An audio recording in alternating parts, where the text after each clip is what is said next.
Hello, everybody. Let me know if you can see and hear me. I'm trying this. I hope you can see and hear me. I don't know. This is going to be interesting. We shall see what happens. Ooh, I should probably take a look at the chat.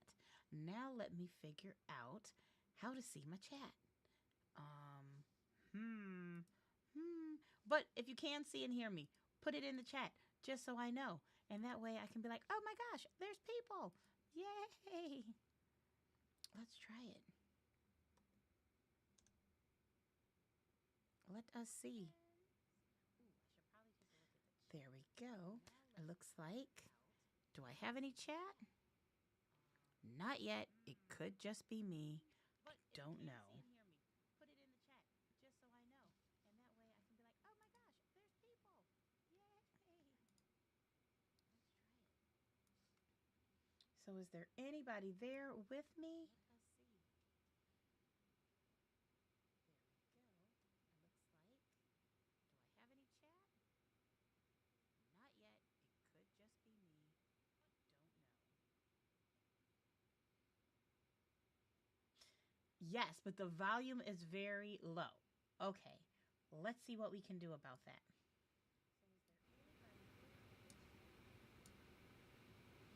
What about now?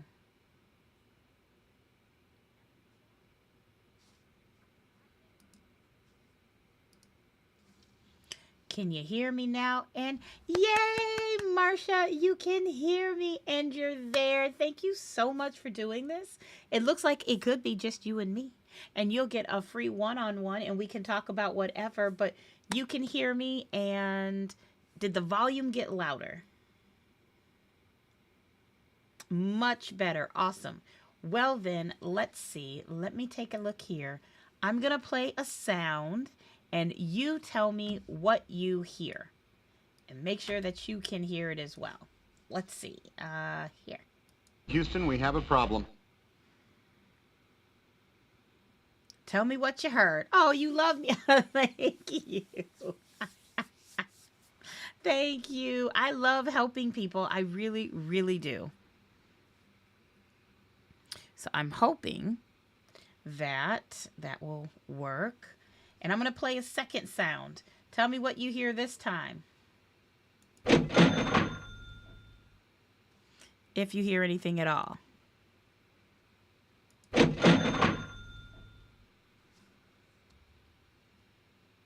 Yay! Apollo, yes. Yay. Okay, well, it is just you and me, and I think we got. Oh, don't worry about spelling it wrong. Honey, do not worry about it. And you know what? It's just me and you, it looks like right now. So I promised you a Q and A. So let me help you. Tell me what questions you have. And I know there's a little bit of feedback or lag there. I'll have to figure out why that's happening. But that's okay. I can wait if you can.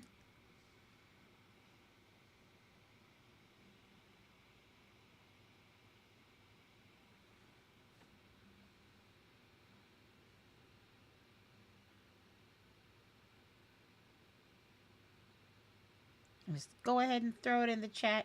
Otherwise, I'm just going to keep talking and we'll see, because I know you're probably typing something up and that is cool. I love that. I love it a lot. I'm just messing around over here on our different things I can work on. How can I fix it and make it better? So, all of those things. You let me know what questions you have. And if anybody else has joined us, which it looks like I have a couple of views, a couple of people that are popping in, tell me what questions you have. Contracts, debit, and credit. Oh, that's right. I promised you this. So I can come in, and I think if we're trying it correctly, if I'm doing it correctly, in a moment, you're going to be able to see my iPad. And you won't see me anymore. You'll see my iPad, but I'll be able to see your chat. and that should help. So let me see if I can make the magic work. I won't go any further because I know there's a little bit of a lag, but I won't go any further until you tell me that you can see my iPad. And then I'm making a note to myself that I need to research how to make that lag go away. So let's see. You don't see me. You're going to see the iPad.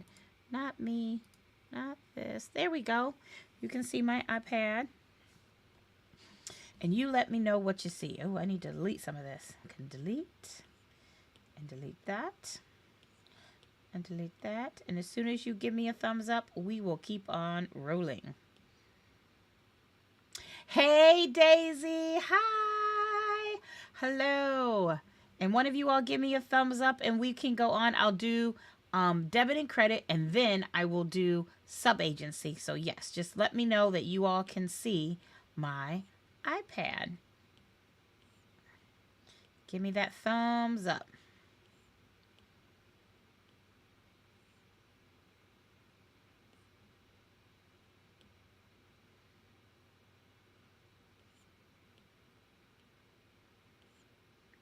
I think there's something like a 30-second delay.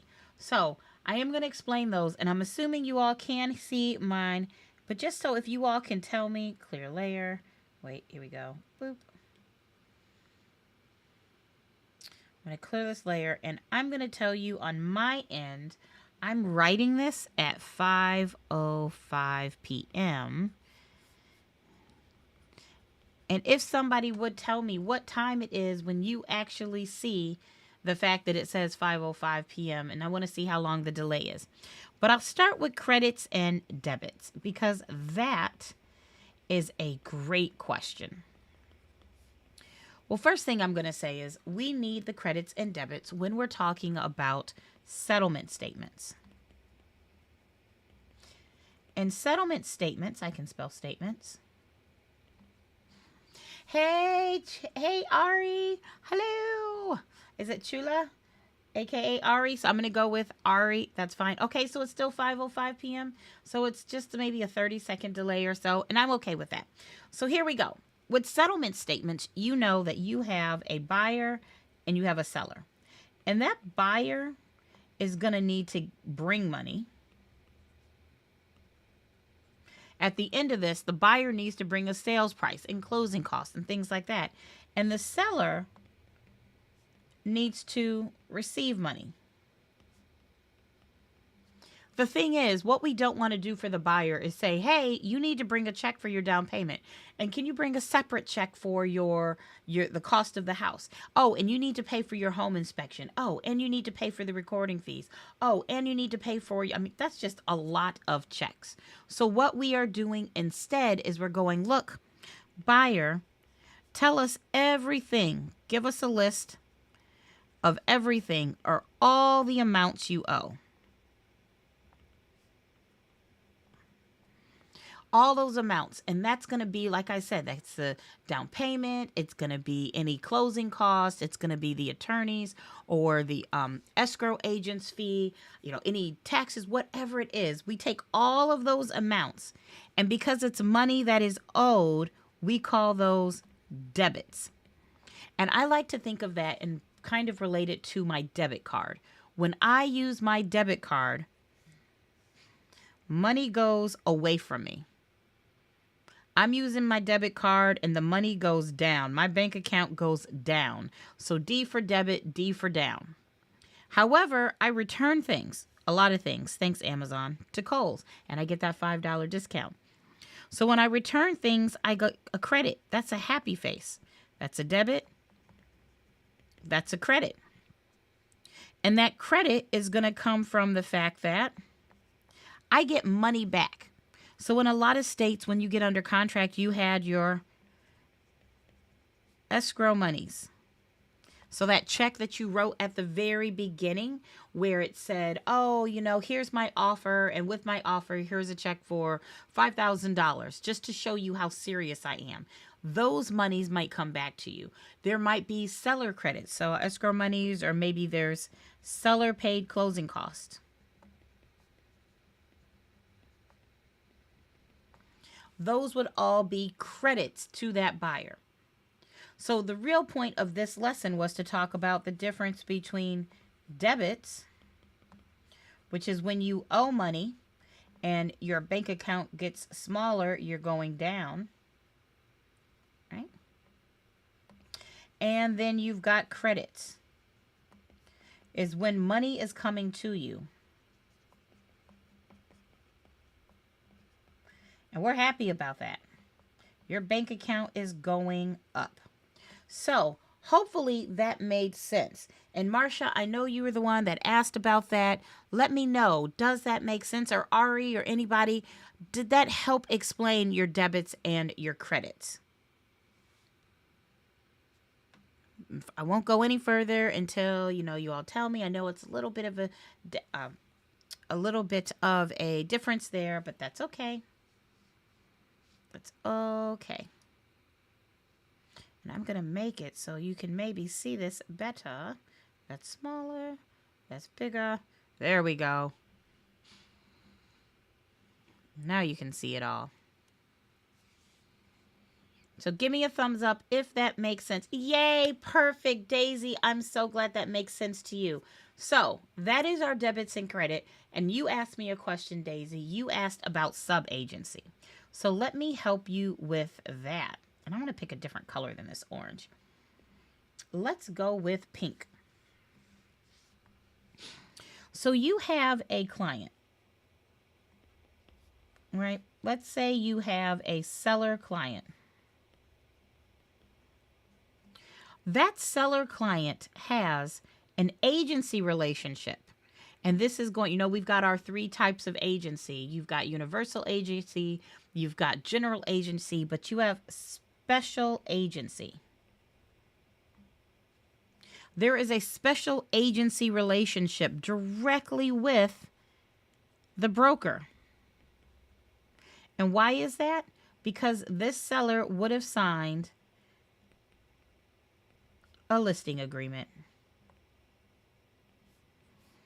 They sign a listing agreement, and that listing agreement is between the broker and the client. That's a direct relationship.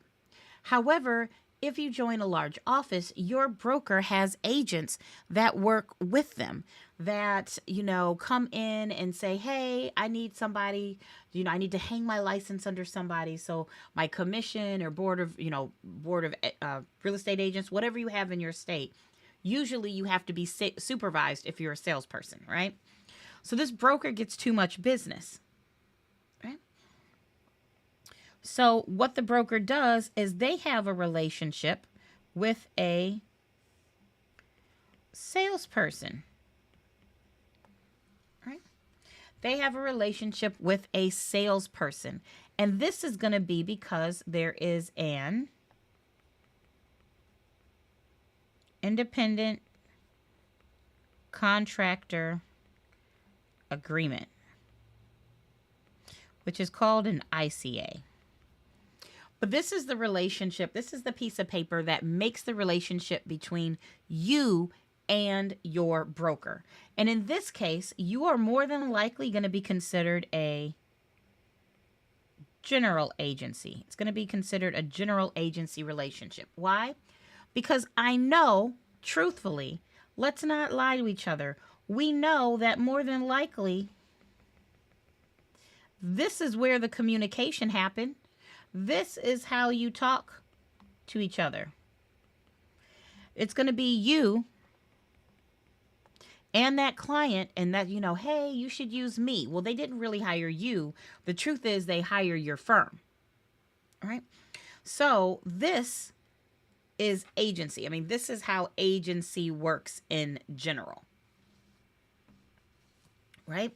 So when you talk about sub-agency, I always think of it in 2 different levels. Sometimes we'll talk about the sub-agent being you, because there is no relationship. There's no just direct connection between the 2 of you. There is a relationship between the client and the broker, and then there's a relationship between you and the broker. But you are a sub agent. Sub means under. You're the agent underneath the broker. That is sub agency. Now, also, sometimes, every so often, in some states, and I'm just going to draw a little picture here, you have a seller and they hire a broker, and the broker's a listing. Obviously, there's a listing going on, and this is a seller's agent. Sometimes you get a buyer,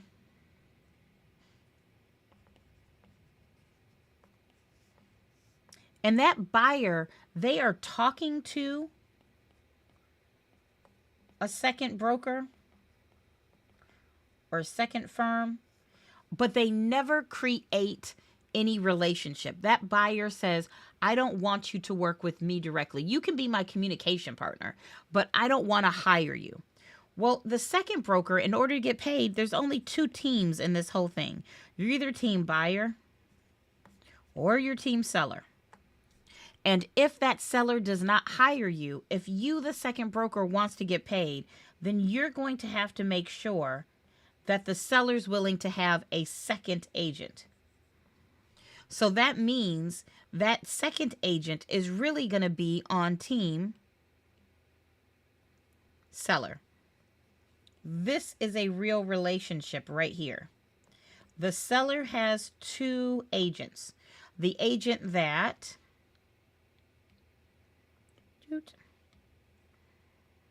listed the house, the listing agent, and the agent that sold the house, or the selling agent. There really isn't a real connection here. It's more like whispers of a conversation, right? It's more like just talking. So sub-agency can be either one of those things. We could be talking about the fact you're a sub-agent because the client didn't hire you, they hired the broker. Or in some states, we talk about sub-agency being the second broker in a deal, a second firm. So if this is ABC lists the house, you might have XYZ that found the buyer, but the buyer does not want to be represented by XYZ. So if XYZ can't be team buyer, they're going to have to be team seller. And now the seller has two brokers: the brokerage that listed the house, the brokerage that found the buyer, or the selling broker. So hopefully that makes sense. Right? Now, I have another request, and you all can put it in the chat if you need more clarity on that. But somebody asked about the cost approach. So the cost approach, we know that when it comes to appraisals, you got three methods. You got the sales comparison approach. You know, my handwriting sucks, I'm sorry. You got the cost approach, and you got the income approach. Oh, good, Daisy. I'm glad that made sense, right? You got the sales comparison approach, you got the cost approach, you got the income approach. The sales comparison approach is when you have the, call it similar properties. That's when you find those comps. And if you've heard me teach it, CIA, CBS, if the comp is inferior, you add. If the comp is better, you subtract. That's cool. When you don't have good properties, then that's when you have the cost approach. Because I like to think of this like, and it sounds weird, but it's like dealing with insurance. And what do I mean by that? Let's say that you have a car, or you have a pickup truck, apparently. I don't even know what that is. I should not be allowed to draw ever. So this is your pickup truck, right? Ooh, that's still a little bit big. Boop. That's your pickup truck. And, you put stuff in the back, right? Let's say this gets stolen. Those are your wheels. Whichever. It gets stolen, so you call the insurance company. An insurance company does not give you brand new value. You know that is not what you get. Instead, what they do is they see the general value of your car and then they depreciate it. They go, how many miles did you have on this? Had this been in any accidents? How old is this? Like, they depreciate it. We know what this truck was worth 10 years ago, but that's not what it's worth now. So we're only going to give you what it's worth now. This is the cost approach. I think so. That's why I say it's like insurance. In the cost approach, the appraiser says, look, I can't find good comps. So instead, what I'm going to do is I'm going to figure out how much the house was if I were to rebuild it. If I were to rebuild it, and you can either reproduce it or you can replace it. We're not going to go in the details right now. But if they rebuild it, how much would that cost? And then they depreciate it. And we know we have two methods of depreciation. Method one is the breakdown method. And that's when you talk about economic obsolescence, which is always incurable. You've got your physical deterioration, which could be curable or incurable. You have your functional obsolescence, which could be curable or incurable. There's never any math on that.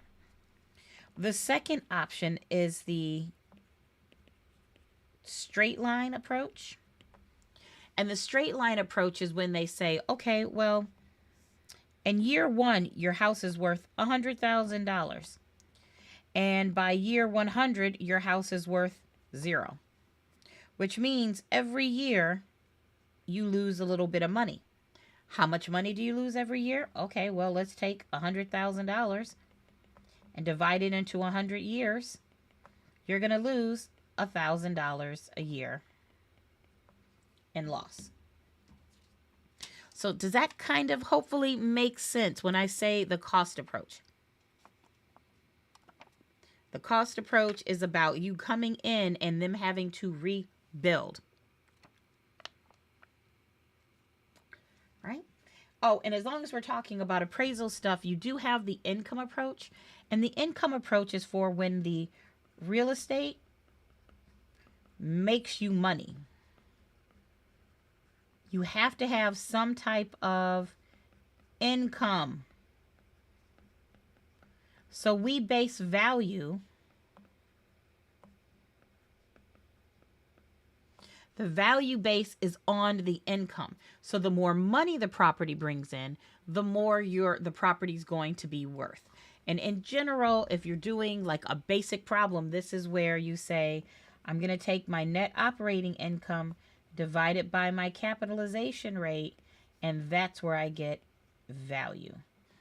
Now, for many of you in most states, this math, the math that I just showed you, pick a better color for you to see, this math right here, and then this math with the age straight line, probably you will not see it for most of you. However, I can't make that promise for all of you. Make sure you're checking your state's particular list of problems that are there, right? Make sure that you go over what, there's usually most of the states, and I'm talking to you, California, why you got to be difficult. It's just harder to find.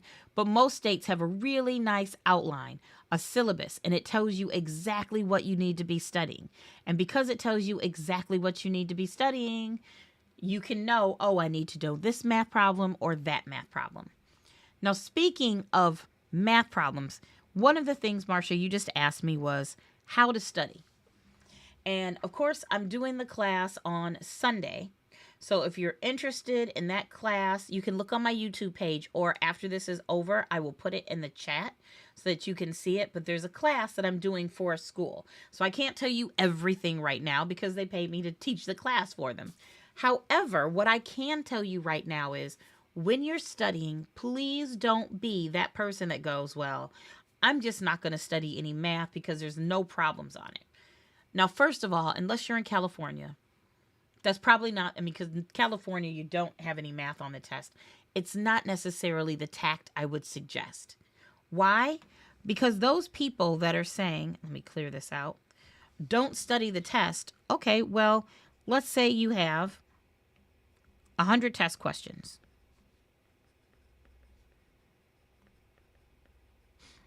And you have to get a 75% to pass, which means you can miss 25 questions. Now, on the nice side, on the low side, let's say you have 7 or 8 questions. And I'll even go with 7 questions. So if you have 7 or 8 questions of math, if you have a total of 25 questions and you miss 7 of them, well, that gives you 18 questions wrong. Are you sure that you are not going to miss more than 18 questions on this test? Which means if you're in a big thing I talk about in the class, which I really do love the class, I hope to see you all. Like I said, I'm teaching this next week or Sunday for a school. But one of the big things we talk about in that class is tracking your progress. Tracking your progress. Can you see yourself getting better? Now that means you should say, let's say you take a practice exam and it's got 100 questions. If you miss 18 of them, then that means you have I feel like I should be able to do this math in my head. Subtract 18, that's going to be 82. I knew that. 82%. That means when you're taking a practice test and you're not doing any math, are you consistently scoring an 82%? And the truth is, I want you to score higher than that because you're on a test. And these are questions you've never seen before and you're nervous. So if you're going to get all the math right, because I usually tell people, assume you're going to get 5 to 7 more problems wrong on the regular exam, are you scoring almost 90% in every topic repeatedly? Because if you're not, I worry about you. You could at less Florida. Yeah, Marcia, you're not wrong.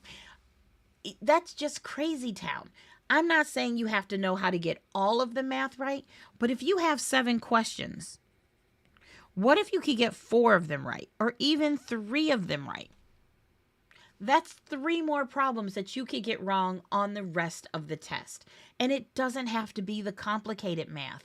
It could be something like you can say, oh, you know what? I'm going to learn how to do all the commission problems. And I'm telling you right now, if you don't know how to do your prorations, so that's when I always draw a line. If there's taxes and this is the closing date, how much does the seller owe and how much does the buyer owe? Those type of prorations, they're all over the test. I don't know of a single state that doesn't test on that. And even if you're in California, they still test you on this idea of, oh, well, who would owe what amounts? Man. You said, Mike, can you only get 6 out of 8 and miss the exam by 2 points? Can you? I can only get 6 out of 8 and miss the exam by 2 points. I don't know if, Mike, that's a question or if that's a... I can only get 6 out of 8 and miss the exam by 2 points. I think you're saying, I'm not quite sure what you're saying there, Mike, but it's not you. It is me. I'm the slow one. Are you saying you can only get 6 out of 8 and miss the exam by 2 points? I mean, that would suck. If you miss the exam by 2 points and you got 6 out of 8 math questions right, you're going to be wishing that you got those math ones right. On the math part, there you go. I got you, Mike. So that's exactly what you're saying. Yeah. And here's the thing. The math, there is no surprise. There should not be really any surprises. They tell you exactly what type of math is on the test. So learn how to do it. There is a plethora of math out there, y'all. Prorations math. So it sounds like I need to do a little bit of prorations math for you. All right. So let's just come up with some fake problems. I'm going to pull this up off the top of my head. We're going to see if this works. I am not a math genius, so there's that. But let's just say we have a closing on, you know what? Today is February 3rd. And we're going to say that the seller gets the day of closing.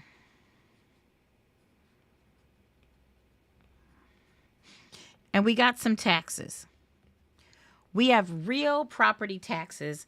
And let's say those real property taxes are due on, you know what? I'm going to say they're due on September 1st of the year. So this is the information you needed to know. Oh, I guess we're going to pretend like our tax amount is $4,300 a year. So let's talk about this. First, those property taxes are an annual thing from 1/1, and I'm going to use 12/30 just in case your state is on one of those 30-day months, 360-day years. We'll go with it. The bill you get for 2023 is for all year. And whoever owns the house on September 1st owes the whole thing. They owe 100% of the bill. Now pretend you are the buyer and you bought this house on February 3rd. Do you think it's fair that you have to pay for the entire year when you did not live there the entire year? I'm going to assume that the answer is no. You moved in on February 3rd. So you should be responsible from you/the buyer. You're responsible from February 4th through 12/30. Right? From February 4th to 12/30, that's you. And now that seller, and I'll even change colors to make it easier. That seller owes from January 1st through February 3rd. So what we have to figure out is, how much is that? How many days is this? Well, you know, in January, there are 30 days because we're using a 360-day year and a 30-day month. So on January 30th, January 30th. So there are 30 days in January, and then the seller owes for February 1st, 2nd, and 3rd. So altogether, that's 33 days. That's 33 days that seller should give to you.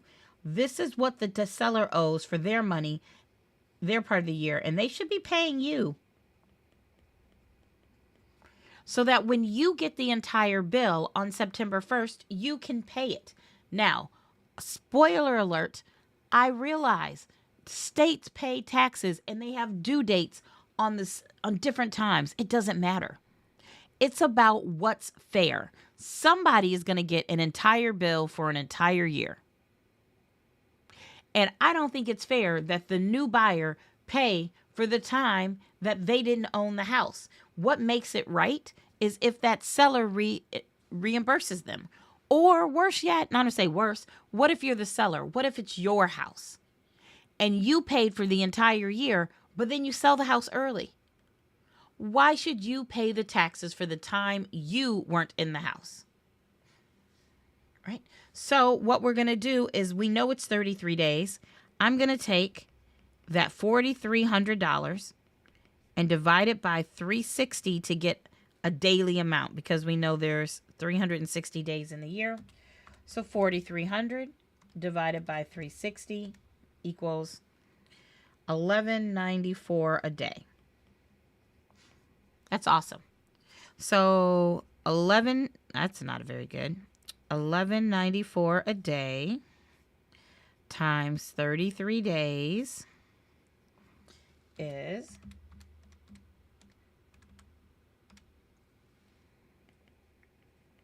$394.02. Now you asked Marsha, where do the debits and who gets the credit? Well, who owes $394.02? What did I say is going on up here? Who is it that these 33 days, who owned the house those 33 days? Because whoever owned the house those 33 days, that's who needs to pay it. And in this instance, our closing is February 3rd. And I said closing, the taxes rather, aren't due till September 1st. So on September 1st, the buyer is going to get a bill for the entire year, even though they didn't own it for the entire year. So we want to give money to the buyer. Well, giving money to the buyer means the buyer is getting a credit. Happy face, they're getting money. And the seller owes that money. Their bank account should go down. So this is going to be a $394 seller debit and a $394 buyer credit. It's the same amount. The seller needs to pay that $392 and the buyer needs to receive it. So, Mike, do I need to divide by 12 too? I could have, because what I did is I went straight to days. And I know there's 360 days in the year. However, I could have said, let me divide that by 12 to get monthly. And once I get a monthly amount, I would divide that by 30 to get a daily. And it's just another math step for me. And so I tend to divide by the daily amount in a 360-day thing. Now, if the problem was asking us for a monthly amount, I would just divide by 12. But other than that, yeah. I am one of those people that struggles with basic numbers and manipulating them and making sure I don't transpose them.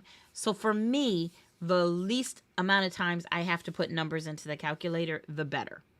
But that's not how everybody's math brain works. They all work differently. So one more time, because this is supposed to be about making sure that you all can hear my sounds. I'm going to play a sound effect, and I'm not going to say anything, and you tell me what you hear. Good job, good job. Good job, good job. G-double-O-D-J-O-B, good job, good job. Ooh, that's a little loud. Woohoo, that was a little loud in my ear. I don't know if it was loud in your ear when you get it. Woohoo. I was like, woo. Let's try that again. Oh, let's see if I can turn that down. Let's turn this up. And then let's turn this particular sound's volume down. And let's try that again. Good job, good job. Good job, good job. G-double-O-D-J-O-B, good job, good job.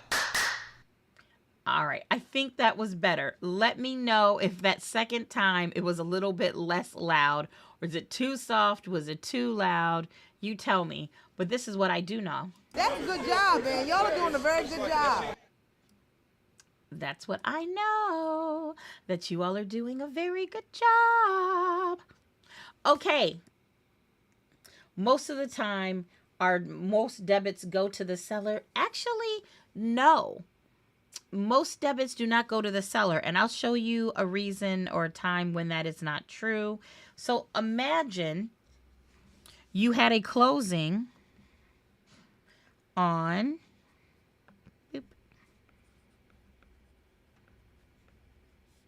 December 13th.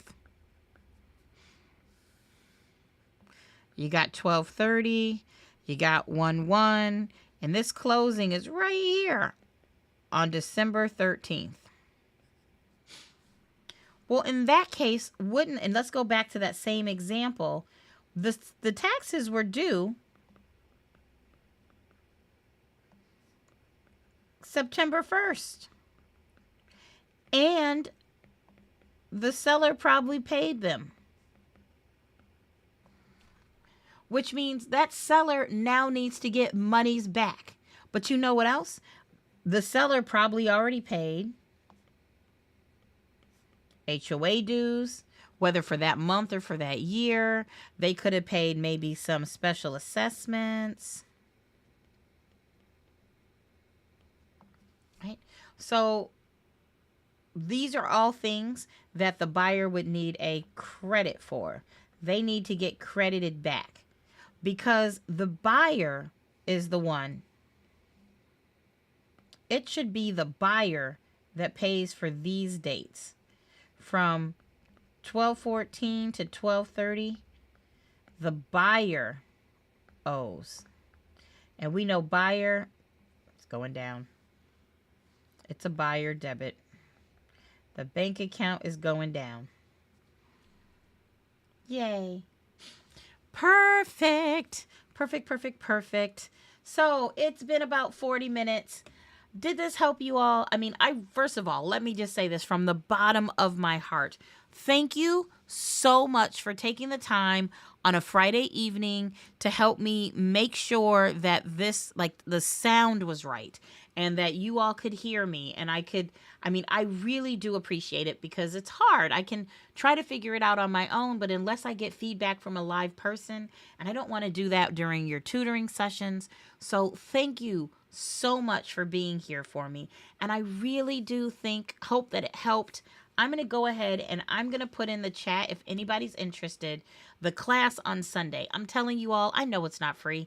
It is $25, but it is $25 of 3 hours of how to study. And if miraculously I don't take all 3 hours to talk about it, like y'all just have no questions, then I will automatically go into a review. If you all paid for 3 hours, then I'm giving you 3 hours. If we only have 5 people show up, I'm not going to need 3 hours to do the how to review. Then it's probably only going to take me 2.5 hours. It's a half an hour review. So, can you go back and watch? Yes, you can watch this later.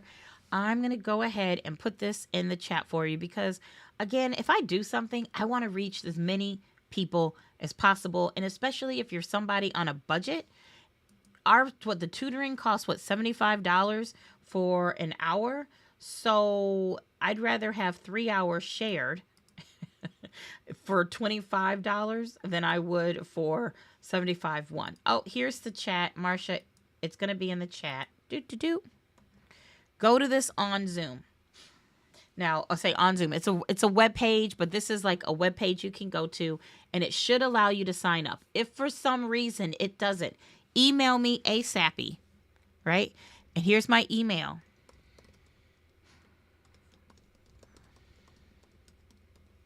Candace@CandaceEllis.com. Right? Candace@CandaceEllis.com, and let me know because I want to make sure you're there. $25 for 3 hours. I don't know what this company's thinking, but hey, we'll take it. It is much cheaper than I usually would have people do. The school wants to sponsor and help their students, so you might as well take advantage of it. Oh, I don't know. Is there anything else? Is there anything else that I can help you with? I'm just so proud of each and every one of you. Really, that good job. I do it because it's fun, but I also do it because you all need to be appreciated. Only those of us that are in real estate know how hard this test really is. And if you all like this, maybe I could do this more often where it's just us and I'm just going through and answering questions as you have them. Let me know if you think that's something I should maybe do once a week okay, once a week is a lot, but like once every 2 weeks or something like that because I like the feedback. I like being able to help you with the exact questions that you need. So I think that's it. Thank you again so much. Thank you for giving me your time on a Friday afternoon. And I guess I will see y'all. If not on Sunday, I'll see you on Wednesday, everybody. Oh, Daisy, you liked it? Yay. Well, then if enough people say this is something they want, I don't mind doing it. So we'll see. We'll see what people say. I'm going to go grab some dinner. If you're on the West Coast, it's about time for you to get off, and it's a Friday afternoon. If you're on the East Coast, you are off work. You are off work. Go enjoy your weekend. Get some studying in, but also enjoy it. Life is short. Bye, everybody.